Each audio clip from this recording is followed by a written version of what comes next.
What am I even doing? I don't know how to choose these stocks, nor do I know how to analyse them. It's hopeless, man. Wait, what? Who are you?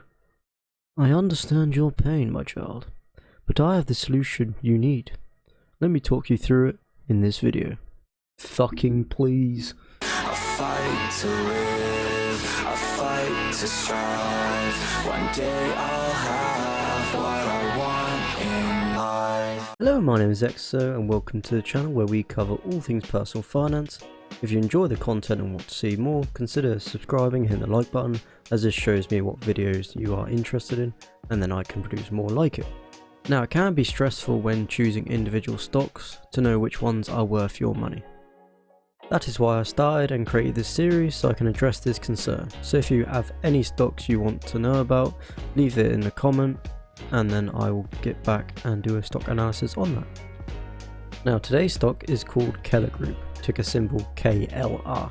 Now, Keller Group offers ground improvement services to North America, Europe, the Middle East, Africa and Asia. The ground improvement services Keller provides are there to improve the grounds for new construction. They're there to reduce the likelihood of liquefaction, and they are there to improve the ground in seismic areas like earthquakes and whatnot. They also provide construction support for things like dams, tunnels, and newly they're doing like environmental projects, help with the environment. Any unique and specialist location, you can pretty much guarantee that Keller Group will be there assisting the construction. With the growing need for more housing, there's a huge demand for new construction to happen. However, with the limited space now, houses will have to be built on less than desirable foundations. This is where Keller Group will have to come in and then use their resources to turn that ground into something that can be built upon. Like marshland, for example. I know around my area, in recent years, there's been a lot of marshland. However, with places like Keller Group, they have now turned that into a construction site and things have been built upon that. So Keller Group will be well placed to benefit from this, driving up its profits, revenue and its share price, and just all round good for the company itself.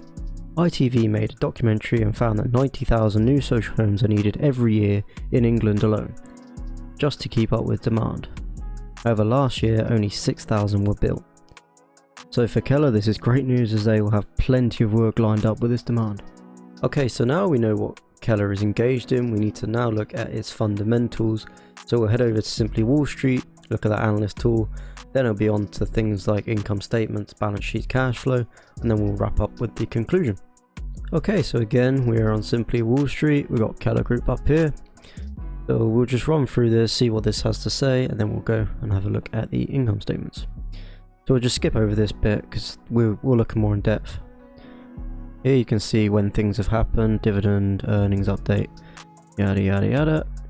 Okay, so it kind of starts from here where you need to look at. So in the past year, Keller's had a really good year. So Keller has gone up 48.5% versus the industry of 41.8%. So construction, obviously with the huge demand now, construction will have quite a good following years, I do believe, anyway, going forward. There's high volatility, but I don't actually see that when I look in the share price. In my opinion, that's wrong. This is in the past 5 years, so we'll have to look at that maybe. You can see it has a 12.3 PE ratio and a 0.3 PS ratio. So in terms of the the industry, these are in line. The PS ratio is quite good for this as well. Here you can see how earnings revenue are broken down a bit. Got revenue, cost of revenue, gross profit, expenses and earnings. So the debt to equity ratio is around 50%. The net profit margin I would like to see a bit higher, but it's still in profit. You can see here with this dividend, it does pay a nice 4% dividend yield with a 50% payout ratio, so it's still got earnings retained. It still has free cash flow, so in that respect it's still good. And on to valuation, my favourite thing. We have the current price of £9.03, which is their value is calculated at £15.72. So from this we can see that is undervalued according to Simply Wall Street's estimations. as long as the analysts have got it correct, then we're all good there. Again, you can do your own calculation to see if this supports what this is on about, so I suggest doing that. That's a good sign to see. Again, P versus industry and P versus market. We can see the companies down here, industries up there a bit. So it's doing better than the industry and the market, so we're happy about that. Price to earnings growth, again, price to earn growth is good. Nice to see. And then price to book. Now the company's just a tad over the industries and the market is still high, so I have no worries about this price to book in my opinion. You can see the lines there coming off, so it's really not that big of a difference there. Now future growth will be another one to look at, so we can turn on free cash flow and cash from operations. We can see out to 2023. There's no point going much further as you're just speculating anyway going past, so we can see that revenue did decline from 2020 to 2021. This is probably due to all the shortages and obviously COVID situation.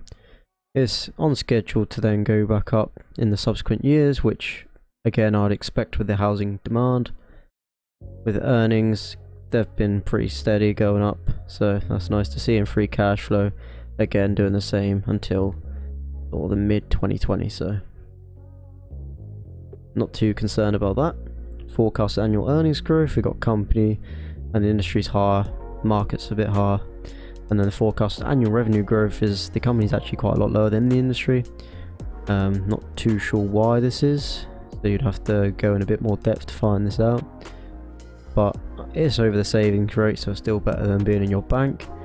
Earnings versus market, again I don't really focus, I've said this many times, rating one sector to a different sector. I like comparing construction against construction rather than construction against tech. It just doesn't work in my opinion. Revenue versus market, again not really cared about market. So it is forecast growth slower than 20% per year. So this is an established company. It was created, it does say, where can we find this out quickly? There we go, 1860, so it's a very established company, so you won't be expecting these high growths. Earnings per share growth forecast, so we've got the analyst there, and then the earnings per share. So the earnings per share has been going up throughout the years, and it's calculated to continue doing this, so nice to see. Future return on equity. Okay, so the industry is going to be quite low apparently, future return equity with the company being higher, but again we'll have to see how this pans out. Now Keller Group's past performance is not the best it seems, with minus 13.1%. Look at free cash flow, turn all these metrics on. Okay, so it seems free cash flow was the one that was hurting for most of it. Down here, and seem to have recovered in 2020, so we'll have to keep a close eye on this going through, monitoring income statements, balance sheets to see if that's going to be a problem. Likewise, past performance doesn't indicate a failed company, nor does it mean that the past performance doesn't mean anything, so you have to just bear in mind and have a closer look at some of these things. High quality earnings and current net profit margins are higher than last year, so it's good to see that. This is what I meant about the past doesn't seem so good for this company. Got minus 13 with industry of minus 1. In last 1 year earnings growth is company at 90 and the industry at minus 30, so kind of switched around a lot that. You probably have to look at why this was in more depth. The earnings have declined by 13.1% per year over the past 5 years, so again not a good sign there. The earnings growth over the past year of 90.6% exceeds its 5-year average of minus 13.1%. I mean that weren't very hard either, and then earnings versus industry, again it's not the hard when they're in the fucking minus. So high return on equity, return on equity 12.4 is considered low. So you got company up there, industry down there, so it's doing a bit better than the industry. And then return on assets, return on capital employed, we can see that the company is doing better than the industry. and it's doing better than it was 3 years ago there. So it is moving in the right direction. Now, how does it manage its health? That's an important one. We can see that its short-term assets outweigh its short-term liabilities, and its short-term assets outweigh its long-term assets. No, a liability, sorry. So this is a very good position to be in financially. This means that any problems that this company has, it can most likely deal with it. We need to look at its cash flow, free cash flow and whatnot. So we've got debt to equity ratio and history as well. You can see, like, even when the years were bad, like 2017 for example, the equity was more than the debt, and it still had cash and equivalents there. So you can see the equity has been higher than the debt pretty much all the time. So this is a positive to see, and with 2021 we can see the debt is actually quite low and the equity is still quite high. So that's a very good position to be in for 2021. And this just sort of says what we've discussed there. Reducing debt has reduced from 109% to 55%, so that's a very good thing to see there. It's well covered by operating cash flow, 72%. EBITDA of 10x coverage, so it's got a very nice looking financial health here. And then you've got your balance sheet down here. We'll look into an actual full one after this. Like I said, you've still got debt of 228 million, but it's not much of a problem as we've seen so far. Got cash and short-term investments of 116 million, and then other things, receivables, whatnot, so we're good in that regard. Okay, so the dividend yield for actually 3.98%, not quite 4, but I mean, they've round up. So it's still quite high for the average dividend yields of most companies. It's pretty much at the top of 25%. Obviously, if you're an income investor, you might want a bit higher, but this is a pretty good one to have anyways as a dividend investor. So it's got an open dividend, and then obviously it's not the highest dividend like we said. Stability of growth of payments. So we can see that their dividend per share has consistently gone up through the years, with it scheduled to do the same. And this is reciprocated on its company website if you want to have a look at that.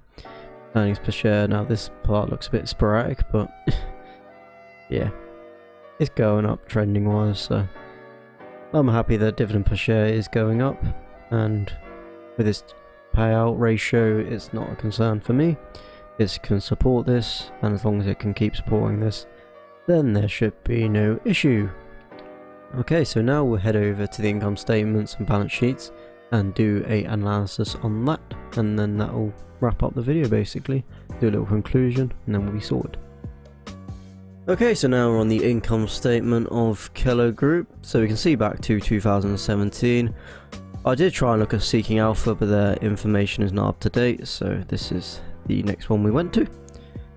So we can break down total revenue here. We can see that from 2017 we was increasing through years until we got to 2020 and the trailing 12 months. Obviously this would have been due to COVID again. Not much was happening in the world at all, so that was to be expected. So hopefully we should see this bounce back up and then progress further than the 2019 number. We see our no gross profit, well it's not listed here, trailing 12 months, and then we had decline from 2019 2020, again pandemic, but we've seen a nice uptrend before that. So the last 3 years were good here. That's nice to see. We just hope this continues trend wise. We can see net income. We went into the minus 14,000 there. I think this is actually, okay, yep, it's in thousands. It's up there. So that's not the greatest to see, but then it did bounce back up and then up again, and then even in trailing 12 months it's still at its highest, so that's still good to see.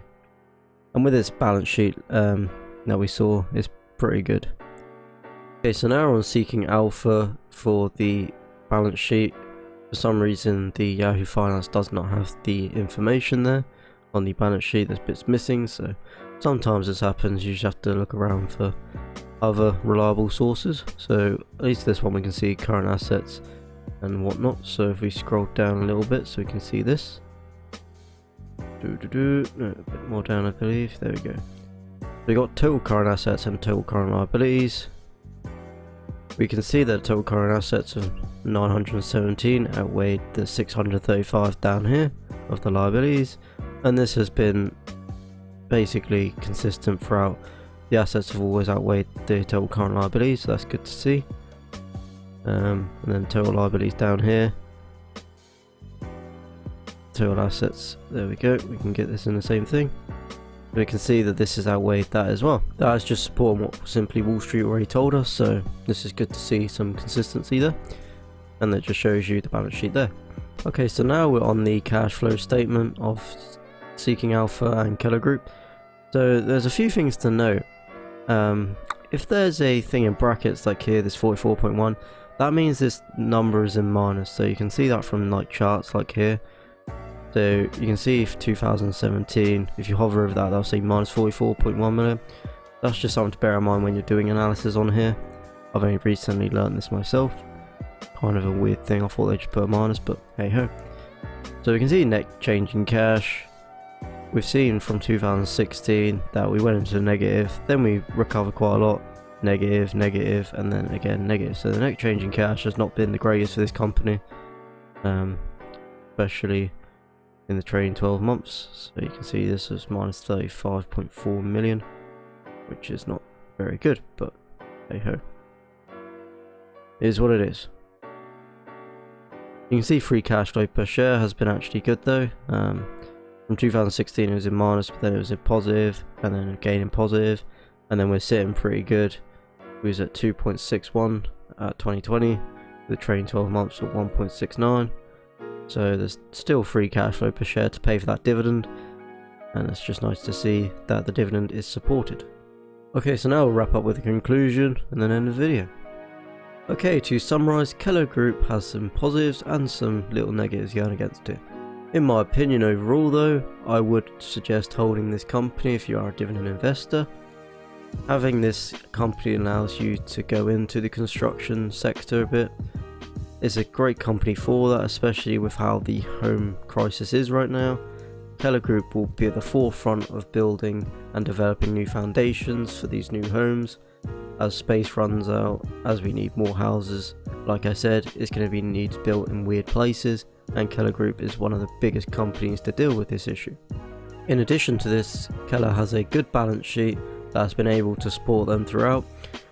We've seen that in the past it's had some issues, however with the company being able to survive for as long as period as it has, it obviously does have good sort of structure in place to deal with these issues, as it's not been destroyed already. So that gives you faith in the company for longer term. The analyst estimates going forward seem to be promising, and with, like I said, the housing crisis is just another positive for this. It pays a strong, reliable dividend that has been increasing throughout the years. The payout ratio is good and sustainable with free cash flow per share. So all in all, this company seems to be in a good spot. And with the valuation being as low as it is, if you can pick this company up at a value near there for when this video has been released, then you'll be in a good spot. If you're watching this later on, then you'll have to have a look at what the valuation is now. So I hope this answers some of your questions about Keller Group, and if it did, comment, subscribe, like, all that good stuff. Suggest any stock you want me to analyse in the future. I'm just running down the ones that are in my portfolio at the moment. Links in the description. You got Trading 212, get a free share when you use that link. You got Blockfi and Gemini. Gemini is where I buy my crypto, Blockfi is where I store it for additional interest, 5 and 4%. Make your money work for you, and I'll catch you in a bit. Peace out. Tell me pretty lies, look me in the face. Tell me that you love me, even if it's fake.